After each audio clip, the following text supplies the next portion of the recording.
Bismillahirrahmanirrahim. Wabihi nasta'in wal 'aqibatu lil muttaqin. Wassalatu wassalamu ala nabiyil amin wa ala alihi wa sahbihi ajma'in. Asyhadu an la ilaha illallah wahdahu la syarika lahu wa asyhadu anna Muhammadan 'abduhu wa rasuluhu wa huwa habibuhu wa safiyyuhu wa khaliluhu wa ba'du. Assalamu alaikum warahmatullahi wabarakatuh. Apabila kaum muslimin yang kita pelajari, wasilahnya adalah baginda Rasulullah sallallahu alaihi wasallam. Ini yang dipegang oleh ulama akidah dan sunnah wal jamaah. Di mana tidaknya seseorang yang memiliki satu ilmu, melainkan wasilahnya baginda Rasulullah sallallahu alaihi wasallam. Sehingga tidak ada seseorang yang memiliki ilmu yang lebih daripada baginda Rasulullah sallallahu alaihi wasallam. Walaupun manusia mengkaji sesuatu, tetapi kajian manusia itu pun dalam ilmu Rasulullah sallallahu alaihi wasallam. Kerana ilmu Rasulullah ada ilmu yang zahir Nabi, ada juga ilmu yang batin kepada Nabi. Jadi walaupun Rasulullah sallallahu alaihi wasallam telah wafat, tetapi ilmu yang dimiliki oleh baginda Rasulullah sallallahu alaihi wasallam tidak pernah wafat. Sehingga ilmu itu diwarisi oleh kita. Itulah tanda ilmu itu tak mati. Kalau segala ilmu itu mati, itu sama baginda Rasulullah yang wafat. Nescaya ilmu itu tidak tersebar dan tidak sampai kepada kita.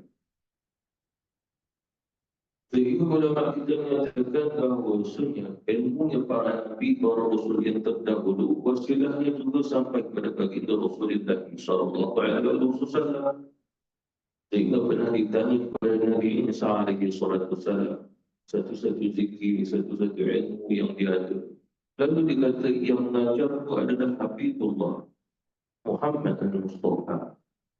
Itu ilmu Nabi Isa alaihi wasallam. Begitu juga Nabi Khidir alaihi wasallam. Bila ditanya kepada Nabi Khidir alaihi wasallam, maka dia pun jawab sesungguhnya ilmu yang aku dapat ini daripada Habibullah Muhammad al-Mustafa Rasulullah sallallahu alaihi wasallam. Disebabkan Nabi boleh bercerita mengisahkan kisah seluruh para Nabi Rasul yang diutus oleh Allah Subhanahu Wa Taala satu persatu. Kerana Rasul ilmu adalah wahyu daripada Allah. Kerana wahyu itu dasar bagi segala ilmu. Satu dasar ilmu yang masuk ke dalam hati baginda Rasulullah sallallahu alaihi wasallam mengeluarkan ilmu-ilmu dengan berbagai cabang-cabang ilmu itu sendiri. Seperti mana contoh ilmu yang bahasa. Rasulullah SAW juga menguasai ilmu berbagai bahasa di dalam dunia seperti mana Nabi Nuh SAW menguasai 70 ilmu yang bahasa dalam dunia pada ketika itu yang menjadi dasar bagi seluruh bahasa sampai hari kiamat. Juga Rasulullah SAW mengetahuinya. Walaupun Nabi dikenali sebagai Nabi Arab, tapi ilmu Rasulullah meliputi Arab ke, Parsi ke, Romawi ke, bahkan sampai peringkat Rasulullah pun tahu bahasa Melayu. Jangan beranggapan Rasulullah SAW tidak mengetahui bahasa Melayu ke, bahasa Parsi ke. Satu ketikanya Abi Hurairah radhiyallahu anhu, dia keluar awal untuk solat bersama Rasul, yang Rasulullah pun keluar awal. Habis solat saja, maka Abi Hurairah macam mengerang sesuatu. Lalu Rasulullah pergi kepada dia. Ya Abu Hurairah, iskamat waradda. Iskamat waradda. Itu bahasa Parsi. Maksudnya apa? Adakah kau mengadu perut sakit? Nabi berbicara dalam bahasa Parsi. Ini dalam Sahih Bukhari. Iskamat waradda. Bahasa Parsi. Kemudian kita perhatikan, adakah Abi Hurairah memahami? Na'am ya Rasulullah. Abi Hurairah memahami. Apa maksudnya? Maka Abi Hurairah wasilah ilmunya adalah Rasulullah kerana khazanah ilmu Rasul. Dia bukan seperti mana macam kita kena belajar A, U, A, B, C ke. Para sahabat Rasulullah yang dapat ilmu pada Rasulullah dan jaga itu. Baik. Itu yang kita perlu mengambil ilmu daripada para sahabat. Dan mereka mendapat ilmu pada Rasulullah tidak seperti mana kita mendapat ilmu selama kita. Lalu kata Rasulullah sallallahu alaihi wasallam, "Qum fasalli fa inna salati shifaan." Kalau begitu ya Abi Hurairah, bangun. Itu Rasulullah kata bahasa Arab. Bangun, salat, sungguhnya salat itu syifa. Fa inna salati shifaan. Jadi apa maksud di sini itu ilmu Rasulullah sallallahu alaihi wasallam. Tapi boleh cerita tentang Nabi Khadir alaihi wasallam di kalangan Nabi Bani Israel pun tak boleh cerita tentang yang Nabi Khadir alaihi wasallam itu sendiri. Bahkan Nabi Musa alaihi wasallam tidak bercerita tentang Nabi Khadir alaihi wasallam kepada umatnya, kaumnya. Lalu apa yang dicerita oleh Nabi Musa alaihi wasallam, Nabi Ahmad, Nabi Muhammad sallallahu alaihi wasallam, kerana apa? Perkumpulan ilmu buat para Nabi Rasul semua ada pada baginda Rasulullah. Nabi Ibrahim diutus sebagai Nabi Rasul, tapi cerita yang banyak disampaikan tentang Nabi Ahmad, baginda Rasulullah sallallahu alaihi wasallam, sehingga dalam doa itu berwasilahkan Nabi Ahmad. Nabi Ibrahim alaihissalam bila dia berdoa, dia berwasilahkan Nabi Ahmad, Nabi yang terakhir. Begitu juga Nabi Musa alaihissalam, sehingga seluruh para Nabi Bani Israel apabila berdoa, wasilahnya adalah Nabi Muhammad sallallahu alaihi wasallam. Kerana apa? Sebab mereka mengetahui, semua para Nabi Rasul mengetahui adanya Nabi yang terakhir, namanya Ahmad atau Muhammad. Lalu mereka berwasilah dengan akan Nabi tersebut kerana Nabi itu tersangat yang hebat. Sehingga mereka umum kepada Allah Subhanahu Wa Taala nak jadi umat baginda Rasulullah walaupun dicabut kenabian dan kerasulan. Itu dikarenakan para Nabi yang terdahulu. Akan tetapi tidak boleh buat demikian sekali Allah telah menetapkan dia Nabi, dia Rasul. Bahkan syariat ini telah ditutup dengan syariat Nabi Muhammad sallallahu alaihi wasallam. Oleh kerana itu orang Yahudi Nasrani kalau mereka mengatakan mereka ada syariat Taurat, Nasrani syariatnya Injil, maka tertolak dan batal syariat mereka apabila Allah Subhanahu Wa Taala telah mengutus Nabi Muhammad sallallahu alaihi wasallam. Kerana apa? Keunggulannya ilmu pada syariat yang Nabi Muhammad sallallahu alaihi wasallam. Dalam hadis sahih riwayat Imam Al-Hakim, kata Rasulullah, sesungguhnya aku adalah khazanahnya ilmu, gudangnya ilmu, dan Ali itu pintunya. Apa maksudnya? Bila Rasulullah berbicara demikian, maka para sahabat pun belajar mesinnya Ali untuk mendapat ilmu Rasulullah sallallahu alaihi wasallam. Adakah dibertentang dari sudah akidah dari sunnah wal jamaah? Tidak sama sekali. Tidak sama sekali. Bahkan Rasulullah SAW sendiri kalau dia hadir dalam mimpi kita, Ustaz bimbang bicara dia dengan Rasulullah dalam bahasa Melayu. Ada masa kalau dengan buku saya dulu, dan kita tanya masalah ni, kalau Rasulullah SAW hadir dalam mimpi seseorang, orang tu orang Melayu macam kita. Agak Rasulullah berbicara bahasa Arab, dia kata tidak, Rasulullah berbicara bahasa kamu, agar kamu faham. Kamu akan faham apa yang dibicarakan oleh Rasulullah SAW. Bahkan apabila kamu berbicara dengan Rasulullah dengan bahasa Melayu, Nabi faham. Kalau kamu minta sesuatu, Nabi akan buat dengan apa yang kamu sampaikan kepada baginda Rasulullah SAW. Pengalaman saya dulu pun, mimpi Rasulullah cakap Melayu, ya Rasulullah pegang dada dia. Rasulullah pegang. Apa maksudnya? Rasulullah SAW faham bahasa Melayu. Itu. Walaupun itu bila Rasulullah berbicara bahasa Arab, kita pun faham kerana dia langsung pada Rasulullah. Ilmu dia begitu. Itu pasal Rasulullah bila pergi ke satu kabilah, satu kaum, Nabi berbicara dengan bahasa mereka. Kaum tersebut. Yang mana di kalangan para sahabat Rasulullah pun tak tahu apa Nabi sebut. Sebab Nabi ini lidahnya Quraisy, Bani Hashim. Abdullah bin Umar, bapaknya Quraisy, Umar. Abu Bakar Quraisy, Bani Hashim. Tapi Rasulullah pergi sana, Bani Tamim, ini Bani Uzail. Itu ilmu baginda Rasulullah SAW. Sehingga Quran bila turun, Rasulullah panggil, kamu kena baca lidah Quraisy, jangan baca lidah Bani Tamim. Kamu baca Wadduha, Itu wahai adik, ni Abdullah bin Mas'ud baca waktu haid sebab ikut pada kabilah. Lalu ni ilmu juga. Ilmu baginda Rasulullah sallallahu alaihi wasallam mengikuti. Tidak ada seorang pun yang mana ilmunya lebih daripada baginda Rasulullah sallallahu alaihi wasallam, baik para nabi, para rasul, para wali. Kata Syekh Abdul Qadir Jalani, sesungguhnya Allah Subhanahu wa taala memberi kepada kami ilmu seperti mana Allah Subhanahu wa taala memberi ilmu kepada baginda Rasulullah, cuma wasilah kami Rasul. Pada zaman Rasulullah dulu, para sahabat itu dah waliullah, awliya. Abu Bakar, Umar, Uthman, Ali itu semua adalah awliya. Bila wafat Rasulullah, mereka jadi susah. Kerana telah hilang yang wasilah mereka. Sebab mereka nak ilmu Rasulullah, mereka nak itu, nak ini Rasulullah, nak tahu perkara gaib Rasulullah. Semua Rasulullah. Bila Rasulullah wafat, maka sedihnya mereka kerana hubungan wasilah secara langsung. Sebab dia tak sama seperti mana kita belajar ilmu. Sebab ilmu yang kita dapat adalah melalui wahyu syariat. Yang kedua ilham. Yang ketiga adalah sanad ilmu. Seperti mana kitab yang kita belajar pada guru, kita belajar sampai kepada ulama-ulama akidah dan sunnah wal jamaah. Sampai kepada ulama-ulama sufi. Kita lihat kembali yang pertama, saya nak jelaskan tentang wujud di sini. Yang ini wujudnya Allah Subhanahu wa taala tidak sama dengan wujudnya insan, walaupun secara umum yang dipelajari adanya kita kerana adanya Allah, itu bagi orang awam. Makna wujudnya kita kerana wujudnya Allah. Itu. Tapi ulama akidah dan sunnah wal jamaah kata kalau kulihat ini diperhalusi lagi, kerana wujud itu kamu dah samakan perkataan, kuatir disamakan makna dulu. Adanya kita wujud, adanya Allah wujud.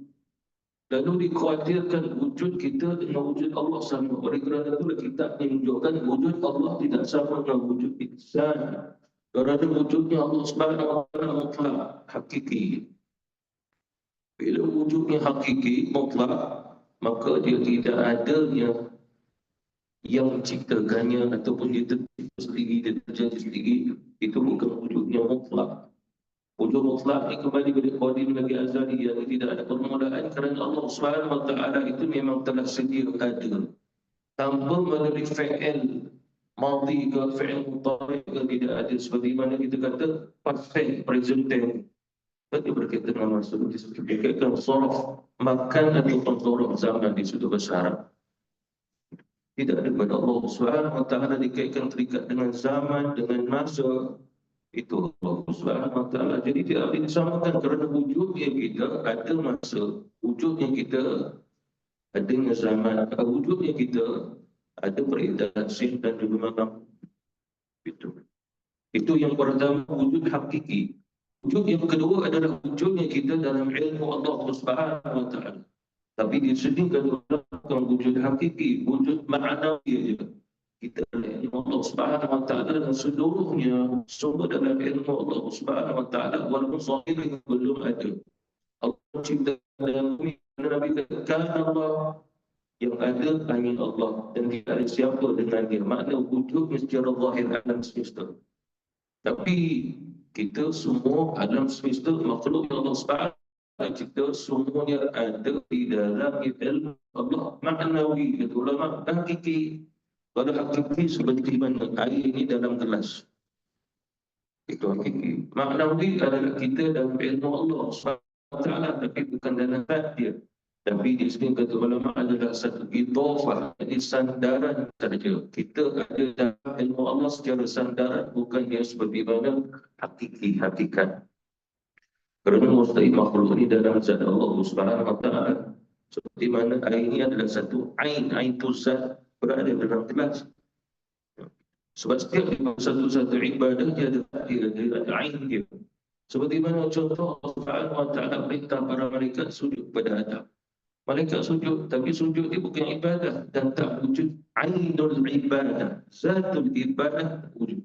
Kerana dia ni perintah. Allah perintah sujud, para malaikat pun sujud kerana ada perintah. Bukan untuk beribadah kepada Adam alaihissalam, maka itu bukan menjadi satu sujud yang ibadah. Itu kata ulama-ulama kita. Yang ketiga, kata ulama-ulama kita bahawasanya wujudnya insan, ialah kita dalam kehendaknya putrah wal iradah. Dari ilmu itu. Dan yang terakhir yang dipegang oleh kebanyakan ulama ahli ma'rifah adalah wujudnya kita kerana wujudnya cinta Allah. Wujudnya cinta. Itu yang terakhir. Itu bahagian yang paling tinggi maqam dan juga ma'rifah. Ada mereka berfirman setelah hadis kursi, sesungguhnya aku adalah khazanah yang tersembunyi. Lalu aku suka selain pada aku kenal aku. Aku suka mana Rasulullah Allah Subhanahu Wa Taala cinta, dia suka tu dia cinta. Lalu aku pun menciptakan makhluk sehingga aku memperkenalkan diriku kepadanya, maka makhluk mengenalku. Aku mencintai mereka, mereka mencintai aku kerana ma'rifah, mengenal itu. Tu bahasa Melayu pun sebut tak kenal tak cinta. Jadi sehingga ulama-ulama ahli ma'rifah mengatakan bahawasanya kita ada kerana adanya cinta Allah. Lalu kalau Allah Subhanahu Wa Taala tidak ada cinta, kita tidak ada. Tidak, Allah telah menetapkan cinta itu ada pada dia. Seperti mana Allah Subhanahu Wa Taala berfirman kata Rasul, Ana Ar-Rahman, Khalaqtu Ar-Rahim. Aku adalah Ar-Rahman yang maha mencintai, maha pengasih. Dan aku menciptakan Rahim. Rahim itu bukannya Ar-Rahim, sifat Allah. Rahim adalah untuk makhluk. Seperti mana baginda Rasulullah, Allah bagi rahim kat dia. Hadisun alaikum bil mu'minina raufur rahim. Ini siapa? Rasulullah sallallahu alaihi wasallam. Allah cipta. Lalu kata Allah Subhanahu Wa Taala, orang siapa yang memutuskannya, maka aku memutuskan hubunganku dengan dia. Ini apa? Wasilah cinta daripada asma'ul husna Allah Subhanahu Wa Taala yang berkaitan dengan cinta disebut sebagai Al-Wadud, yang maha mencintai. Disebabkan orang berdalil dengan kitab Allah, qul in kuntum tuhibbuna Allah fattabi'uni yuhibbukum Allah. Sebab Quran itu qadim. Quran qadim. Quran itu bukan seperti mana makhluk yang baharu. Quran qadim tak ada kaitan dengan yang baharu. Maknanya kitab Allah, cinta Allah qadim. Lalu ulama akidah Ahlussunnah wal Jamaah mengatakan, sebelum Allah menzahirkan kamu, kamu telah dicintai oleh Allah dalam ketetapan dan ilmunya. Lalu Allah menambah cintanya dengan menciptakan kamu. Tasawwuf Jawi. Lalu bila kamu memahami, kamu nak mencintai Allah. Bila Rasulullah menjelaskan tentang cintanya Allah kepada hamba-Nya, para sahabat pun mahukan cinta Allah. Lalu bertanya, ya Rasulullah, bagaimana nak mendapatkan cinta Allah? Turun ayat Quran, qul in kuntum tuhibbuna Allah. Katakanlah olehmu ya Muhammad, Tuhan, umatmu bertanya, jawab. Sekiranya mereka mahu mencintai Allah, tuhibbuna Allah, kamu nak cintai Allah sebab kamu dah tahu Allah cinta kamu kerana cinta, lalu kamu perlu mencintai Allah.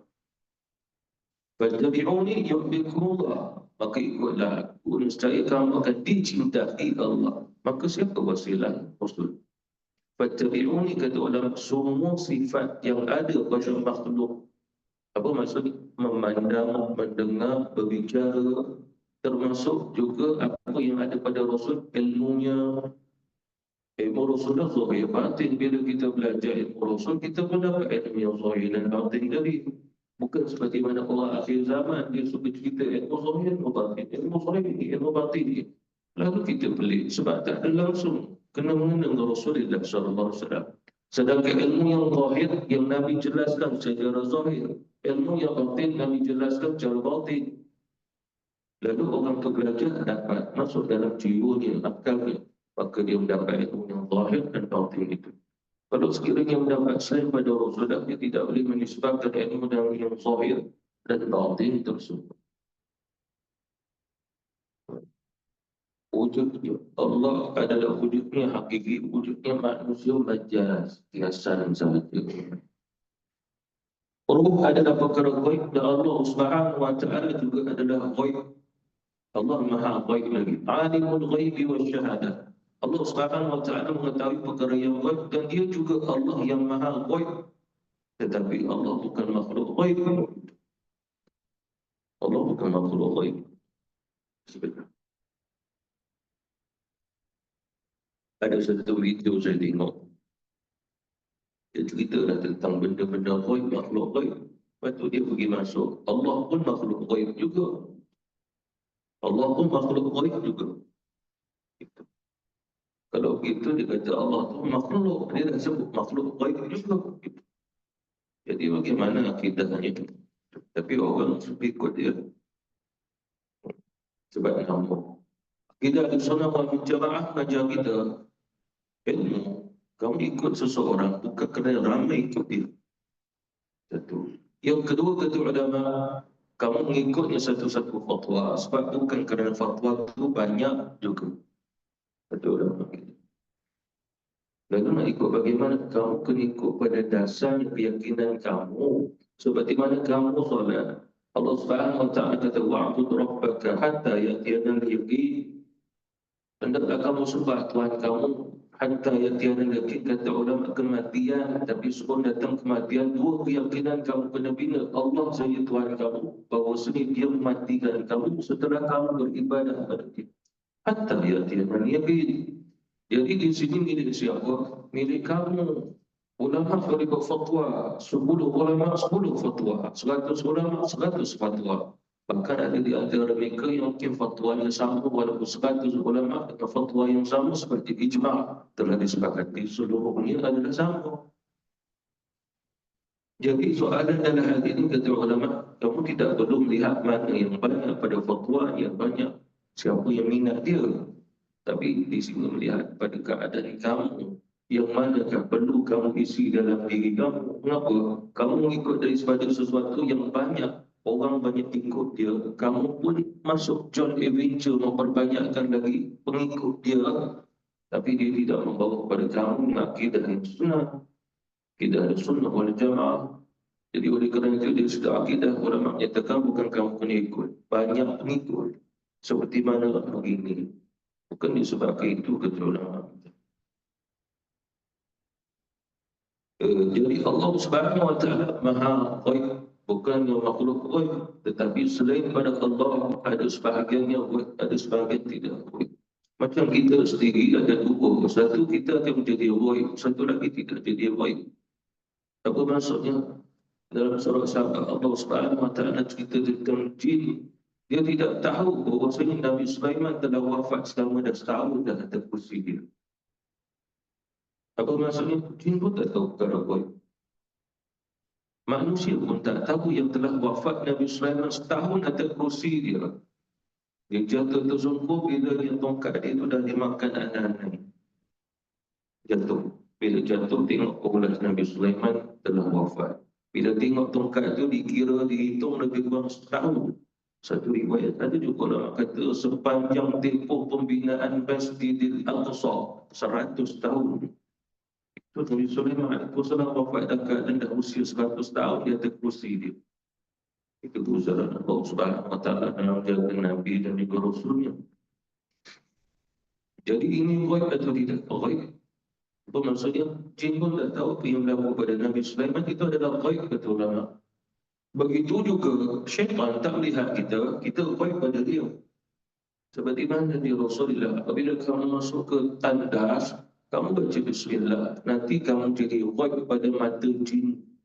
Maksudnya apa? Jin tak nampak kamu.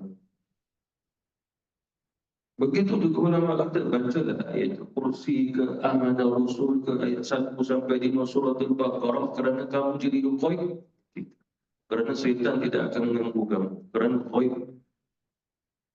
Seperti mana kata Abdullah bin Mas'ud, Rasul tidak bersabda, dalam rumah jangan jadi macam maqabir, macam kubur, bacalah surah Al-Baqarah. Kerana rumah yang dibacakan surah Al-Baqarah, syaitan tidak akan masuk ke dalam rumahnya. Dia ada dua takwilan makna di sini. Yang pertama secara umum sahih saja. Baca saja beberapa ayat atau asalkan daripada surah Al-Baqarah. Tapi Nabi kata bacalah kamu surah Al-Baqarah. Ia ada ulama memahami apa saja ayat daripada surah Al-Baqarah. Baca saja. Kalau kita ambil pada zahir maknanya, kita kena baca habis 2 juzuk setengah surah Al-Baqarah. Kita tak mampu. Oleh kerana itulah Abdullah bin Mas'ud aku memahami hati Rasulullah. Ialah kamu baca ayat pertama sampai yang kelima surat Al-Baqarah pada ayat yang awal. Lepas tu baca ayat Kursi, dua ayat selepas dia dan tiga ayat yang terakhir dalam surat Al-Baqarah. Kamu baca syaitan tak datang. Yang pertama. Yang kedua, bila kita baca ayat Kursi ataupun ayat daripada surat Al-Baqarah, syaitan sendiri tak nampak kita. Sebab dia datang bila nampak kita. Bising-bising dalam rumah, dia lagi suka, dia datang. Di kalangan ahli kasyaf, dia kata syaitan yang suka masuk. Jin-jin macam ni bila dalam rumah tu ada bising-bising, ada muzik-muzik, ada lagu-lagu, dia masuk, senang dia masuk. Itu memang tak baik kan? Memang nampak, dia nampak kita. Itu. Disebabkan apa? Seperti mana Dajjal. Rasulullah SAW pernah ditanya, ya Rasulullah, kalau sekali Dajjal datang nak buat apa? Bacalah ayat suratul Kahfi. Sebagai orang faham tak mampu nak baca suratul Kahfi. Lalu dalam riwayat Tirmizi disebutkan, bacalah ayat yang pertama daripada suratul Kahfi, ataupun bacalah ayat kedua, ataupun bacalah tiga ayat. Dalam hadis Rasulullah, Nabi kata, barang siapa yang baca tiga ayat daripada suratul Kahfi, maka musima minal Dajjal, dia diselamatkan pada fitnah Dajjal. Tiga ayat. Tetapi ada juga hadis, barang siapa yang membaca satu ayat daripada suratul Kahfi, maka musima minal Dajjal. Lalu begitu juga barang siapa membaca satu, dua, tiga ayat daripada suratul Baqarah ataupun ayat Kursi, maka musima minal jin, musima minal syaitan. Kaedahnya itu sebab apa? Kaedah Rasulullah mengajar umatnya, dan dasarnya satu je, mudah bagi kita untuk beramal. Sebagai orang tak faham, lalu ditanya macam mana dia mahu tak mahu kena baca habis surah Al-Baqarah. Sedangkan kita tak mahu. Itu yang para sahabat faham. Bukan maksudnya hadis Rasulullah kamu kena baca semua. Bahkan pada zaman Rasulullah, surah Al-Baqarah tak turun semua lagi. Sehingga Nabi wafat baru dah sempurna surah Al-Baqarah, Ali Imran, bahkan 113 surah, 114 surah baru sempurna. Sebelum Nabi wafat tak sempurna lagi. Tak sempurna. Surah ni tak sampai seluruhnya. Surah ni belum turun. Jadi tak boleh nak kata 30 juzul Quran itu ada. Oleh kerana itulah para sahabat dia tak dapat nak hafal 30 juzul. Sehinggalah Quran itu disusun, dikumpul, barulah mereka dapat hafal 30 juzul Quran. Itu boleh. Mengikut ulama tasawuf kita, bila ditanya roh Allah Subhanahu Wa Taala cipta daripada apa? Lalu ulama kata daripada nur. Nur siapa? Nur Rasulullah sallallahu alaihi wasallam. Seperti mana riwayat daripada Jabir, Nabi pernah menjelaskan bahawa Allah menciptakan daripada nurku, cahayaku, sekian matahari, bulan, alam semesta, macam-macam. Riwayat daripada Jabir. Dan termasuknya ruh. Itu disebut oleh baginda Rasulullah SAW kepada Jabir bin Abdullah radhiyallahu anhu. Itu disebut oleh Rasul. Walaupun itu kata ulama kita tentang yang nurnya Rasulullah ataupun nur Muhammad, dia tidak ada yang melainkan adalah nur yang pertama yang dicipta oleh Allah. Dan nur ini dikaitkan dengan roh. Seperti mana tentang roh Nabi Isa alaihi salatu wasallam. Roh Nabi Isa juga dalam keadaan nur, bahkan semua roh nur cahaya dia. Allah selesai mengambil perjanjian roh-roh kita. Alastu bi rabbikum qalu bala syahidna. Lalu Allah perintah, wahai Jibril, ambil roh ataupun nurnya Isa ibn Maryam. Kamu simpan.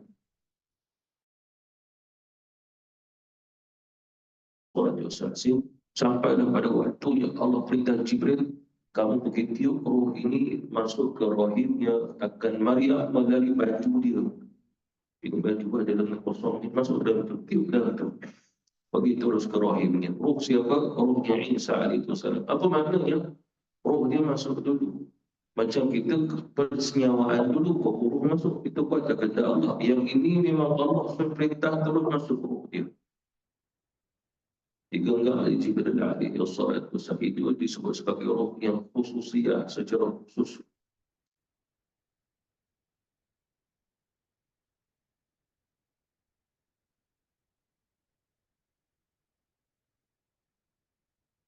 Allah Subhanahu wa taala menghendaki untuk memasukkan roh ke dalam jasad. Allah menghendaki memasukkan roh ke dalam jasad. Walaupun itu bukan sekadar jasad yang difahami adalah jasadnya manusia. Jasad ini termasuk jin, termasuk juga haiwan-haiwan. Walaupun jin Allah cipta dulu, tetapi rohnya semuanya dicipta oleh Allah Subhanahu wa taala pada keadaan yang sama. Cuma perbezaannya nak masuk bila itu. Ulama akidah dan sunnah wal jamaah kita khilaf. Ditanya bila Allah Subhanahu wa taala cipta roh, ada ulama mengatakan Allah menciptakan roh sebelum dia menciptakan langit dan bumi. Jadi roh dalam tubuh badan kita usia dia lebih tua daripada langit dan bumi, tetapi oleh kerana langit dan bumi belum diciptakan, ulama tasawuf kata tidak ada usia, tak ada yang muda tua. Itu. Tetapi kalau sekiranya setelah lalunya perjalanan siang malam, hari pertama, hari kedua, tahun pertama, tahun kedua, 1000 tahun, 2000 tahun, ada usia. Dah ada gitu. Jadi roh kata ulama dia tidak ada usia. Seperti mana rohnya Nabi Isa alaihi wasallam, dia tak ada usia. Dia tidak ada usia. Walaupun Nabi Isa, Maryam lahirkan dia, tapi roh dalam diri dia tak ada usia. Itu yang kata Rasulullah, Allah mengutus Nabi Isa alaihi wasallam dalam usia 30 tahun, lalu 33 tahun dia naik ke langit. Dalam keadaan usia 33, dia turun pun 33 kerana dia terikat dengan roh. Alam sana ada roh, alam malakut. Lalu apa yang dibuat Nabi Isa alaihi wasallam di langit sana? Seperti mana amalan para malaikat. أتجعل فيها من يفسد فيها ويسفك الدماء ونحن نسبح بحمدك. Ditaqdis dengan tasbih kepada Allah Subhanahu wa taala. Itu ruhnya Nabi Isa alaihi wasallam dengan diri dia.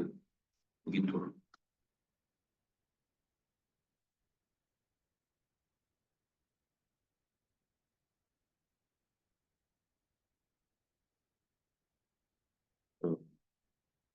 Dan ulama akidah sunnah wal jamaah mengatakan bahawa Allah menciptakan roh. Tapi bukan dikatakan Allah Subhanahu wa taala juga perlu adanya roh. Jangan kita juga beriktibar dengan mengatakan Allah memiliki roh itu. Tapi ulama akidah dan sunnah wal jamaah berahadisi kalau seseorang mengatakan rohnya Allah, tidak boleh terus kata dia kafir kerana menisbahkan roh kepada dia. Seperti mana Allah firman, naqatullah. Naqatullah, naqah itu adalah unta betina, tapi Allah nisbah kepada dia. Naqatullah, unta betina Allah.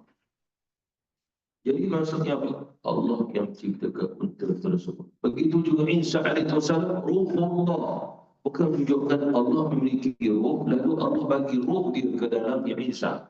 Bukan itu, tapi dia mencipta roh yang Isa secara khusus yang tak sama macam kita.